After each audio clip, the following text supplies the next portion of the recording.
Temperature আমার এখন 100+। গতকাল রাতে ভীষণ অসুস্থ, ফোন এক জায়গায় অন্য জায়গায়, একটা ফোন কল আজকে হঠাৎ নোটিফিকেশন কল আসে পরিবহন থেকে যে আর্জেন্ট একটা পার্সেল এসেছে, আমি রিসিভ করি। তো অল্প মতো জিজ্ঞেস করলাম ঈদের আগের দিন আমার কিসের পার্সেল, আমার কোনো অর্ডার নাই, তো জিজ্ঞেস করলাম আসতে পারে। আমি বলি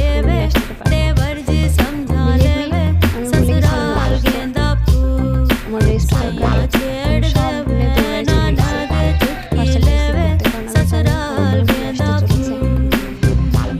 আমি আপা তোমাকে বিশেষ কিছু বলবো না, শুধু এটুকুই বলবো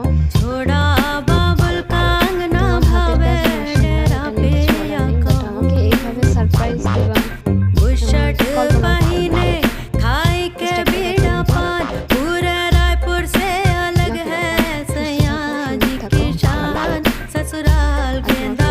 সুন্দর সুন্দর ফুল তৈরি করো। ইনশাল্লাহ একদিন সবগুলো ফুলের একটা করে স্যাম্পল আমার কাছে থাকবে, এবং সেটা খুব অল্প সময়ের মধ্যেই, তুমি দেখে নিও। আর আবার বকুল ফুলটা আমার সবথেকে বেশি ভালো হয়েছে আপা, আর চিঠিটাতে আমি আরও বেশি খুশি হয়েছি।